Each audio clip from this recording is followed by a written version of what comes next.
নমস্কার দর্শক, আমি অরবিন্দ আর আপনারা দেখছেন সঙ্গে অরবিন্দ ইউটিউব চ্যানেল।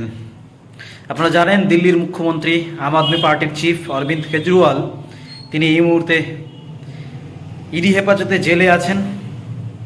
ইডি তাকে অ্যারেস্ট করেছিল দিল্লির লিকার কেসে, আবগারি দুর্নীতির কেসে। তিনি আদালতে বারবার ছুটেছেন, বেল পাওয়ার জন্য আদালত বেল দেয়নি। তিনি ঠিক করেছেন যে জেল থেকেই তিনি মুখ্যমন্ত্রিত্ব চালাবেন, মানে মুখ্যমন্ত্রীর পদ থেকে, দিল্লির মুখ্যমন্ত্রীর পদ থেকে তিনি ইস্তফা দিচ্ছেন না কিছুতেই।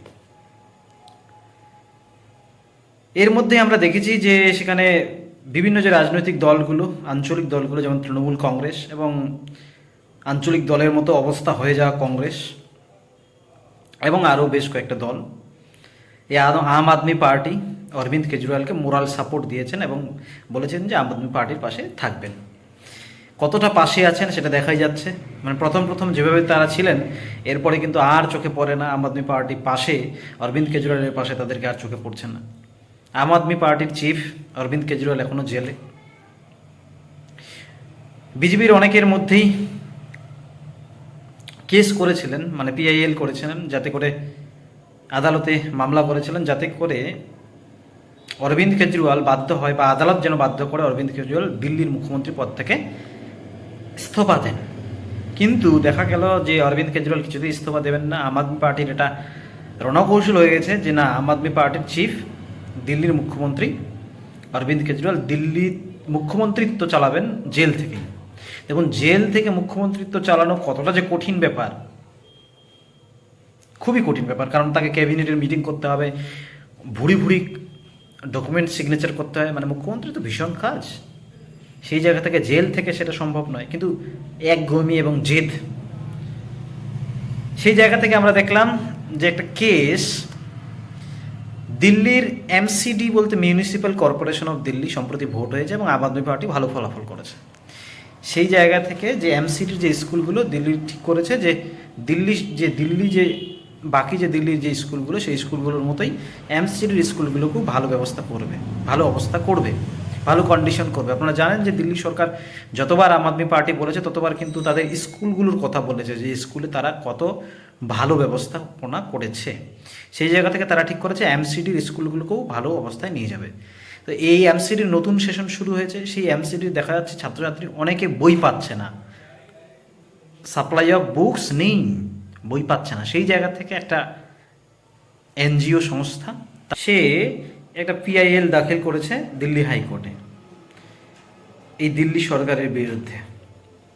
দেখা গেল হাইকোর্ট সেখানে অরবিন্দ কেজরিওয়ালকে যে তুলোধনাটা করলো, যে অরবিন্দ কেজরিওয়ালের যে উকিল, সরকারি যে উকিল, তাকে কিন্তু দেখা গেল যে কি ভৎসনাটাই না করলেন। যে দেখা গেল যে অরবিন্দ কেজরিওয়াল এবং আম আদমি পার্টিকে হাইকোর্ট বলে দিল, দিল্লি হাইকোর্ট, যে Arvind Kejriwal only interested in power, not in national interest. মানে অরবিন্দ কেজরিওয়াল ন্যাশনাল ইন্টারেস্টের থেকেও বেশি গুরুত্ব দিচ্ছে কি পাওয়ারটাকে, যে ক্ষমতায় থাকতে হবে, পার্সোনাল ইন্টারেস্টকে, পলিটিক্যাল ইন্টারেস্টকে বেশি গুরুত্ব দিচ্ছে। মানে বাচ্চাদের ভবিষ্যৎ যাই পারে চলে যান। দিল্লি হাইকোর্টে আপনাদেরকে এর আগে বললাম, দিল্লি হাইকোর্টে এর আগে আপিল হয়েছিল যে যাতে করে মুখ্যমন্ত্রীর পদ থেকে সরিয়ে দেওয়া হয় অরবিন্দ কেজরিওয়ালকে। সেই জায়গা থেকে কিন্তু সেই আপিলগুলো খারিজ করে দেওয়া হয়েছে। কিন্তু দিল্লি হাইকোর্ট যে মন্তব্যটা এইবারে এই মামলায় করেছেন, এই যে এমসিডি কেসের মামলায়, সেখানে কিন্তু মন্তব্য করেছেন যে Arvind Kejriwal only interested in power, not in national interest, only interested in political interest, only interested in personal interest. যে অরবিন্দ কেজরিওয়াল ব্যক্তিগত স্বার্থটা রক্ষা করার জন্য দেখা যাচ্ছে যে বাচ্চাদের ভবিষ্যৎ নষ্ট করে দিচ্ছে, চিলড্রেনদের ভবিষ্যৎ নষ্ট করে দিচ্ছে, পড়ুয়াদের ভবিষ্যৎ নষ্ট করে দিচ্ছে। সেই জায়গা থেকে দিল্লি হাইকোর্টের যে এই যে মন্তব্য, তাহলে আপনারা বুঝতেই পারছেন দিল্লি হাইকোর্ট কিন্তু প্রত্যক্ষভাবে নয় কিন্তু পরোক্ষভাবে বুঝিয়ে দিতে যাচ্ছে অরবিন্দ কেজরিওয়ালকে যে আপনি যেহেতু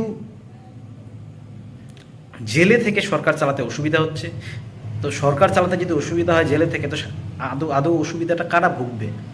সাফার তো হবে সাধারণ মানুষ, পড়ুয়ারা। সেই জায়গা থেকে কিন্তু দিল্লির মুখ্যমন্ত্রীর উচিত রিটায়ারমেন্ট করা বা ইস্তফা দেওয়া, রিটায়ার করা। সেই জায়গা থেকে দেখা গেল যে এখন দেখা যাক অরবিন্দ কেজরিওয়াল একগুয়েমি হয়ে রিটায়ার করে কি না।